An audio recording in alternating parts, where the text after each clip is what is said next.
Now, I don't necessarily know what I'm going to call this. I was thinking of a few names, but I couldn't come up with anything. So, for now, we're just going to say it's on the yard. That sounds terrible. But anyways, if you see by the title, I'm here to make the case as to why CP3, or as to why he's not CP3, included in more MVP conversations. In my book, he should easily be top 3. Now, I know Jokic is going to walk away with MVP this year. It's a landslide, I get it. But it still doesn't go... How can I word this? Underappreciation is the term. CP3 is underappreciated, right? Tonight, he just had 23 points, 16 assists, 4 steals, 2 blocks. Led the team to a W, and is still tied for the number 1 seed, or the best record in the NBA at 47-18 with the Utah Jazz. Now, regardless if you have Embiid over Jokic or Jokic over Embiid, those are the 2, right? And then the third should be CP3, and it shouldn't even be a debate. It shouldn't be a debate. I get it. CP3's not averaging 30. He's not averaging in the 20s. He's averaging 16, 9 assists. Number 1 record in the NBA. But then this takes me back to, the last point guard who won MVP on the Suns, Steve Nash, in 05 and 06. So in 05, he averaged 16 points, 12 assists. 06, he averaged 19 points, 10 assists. Double-doubles, right? I get it. But one of those years, I believe Shaquille or Shaq may have been robbed of an actual regular season MVP. But that's not the discussion of the day. What I'm saying is, the MVP award, if we're including Stephen Curry into this, who was also in the 8th seed in the Western Conference. Granted, I know he doesn't have Klay Thompson. I know he doesn't have Klay Thompson.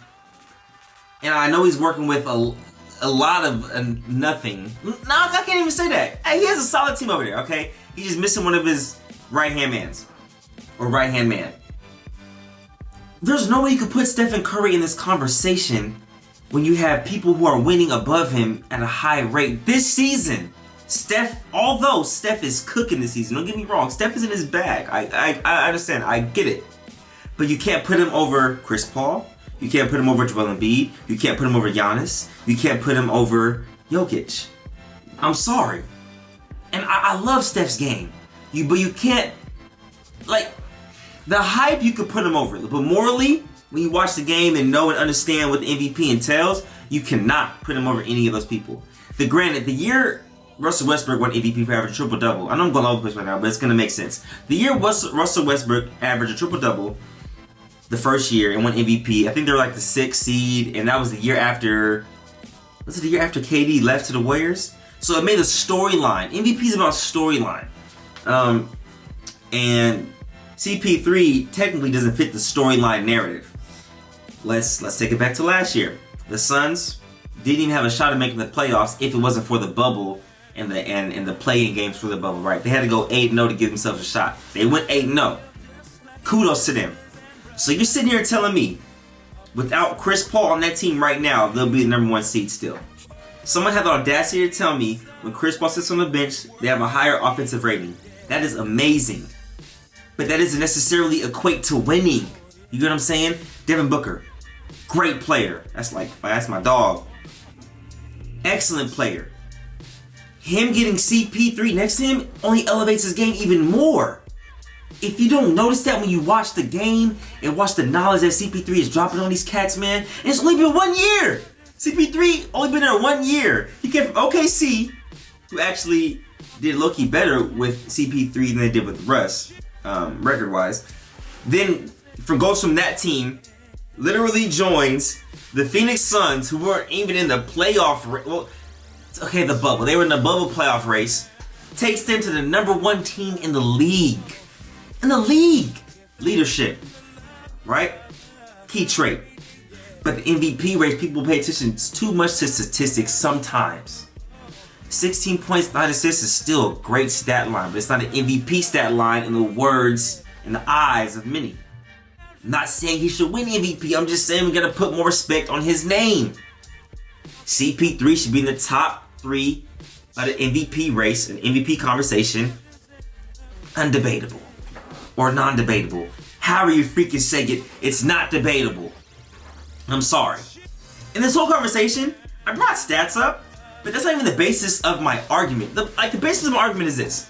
You take a team who haven't been to the freaking playoffs in, a minute. And you literally take them to the number 1 seed in the league, bro. Let that sink in. Without Chris Paul, would the Phoenix Suns be the number 1 team in the league, record-wise? Ask that to yourself and answer your own question. Let me know in the comments below, man. Oh, and another thing. Someone told me they'd rather take Julius Randle over CP3 in the MVP race. Now, listen. Julius Randle's not getting enough love in the MVP conversation. I understand that. The Knicks are the top 4 team in the Eastern Conference. Haven't been to the freaking playoffs. They actually secured a winning season this year. I think the first time since Melo's been there. Julius Randle's a humongous part of that.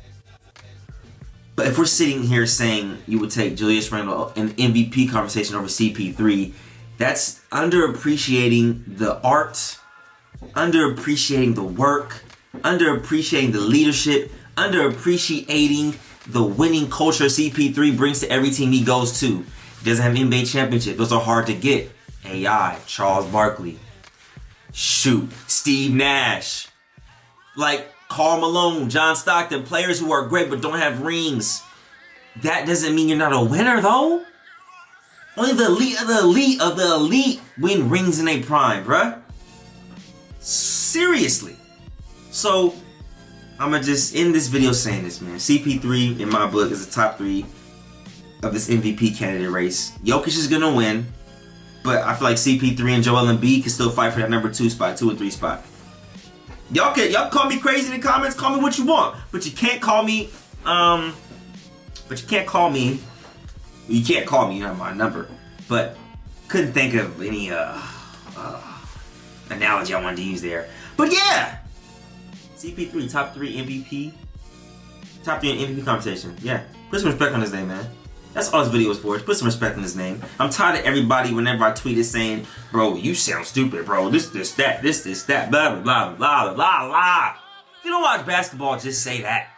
If you don't watch hoops, just say that then. CP3, top 3. And literally the 3's in his name too. And my girls call him. So it's perfect in the video. Love y'all, man. Let me know in the comments if I'm tripping or if I'm correct. Or if you agree with me, if you don't agree with me. Drop your arguments down below. Love y'all, man. We out. You dig?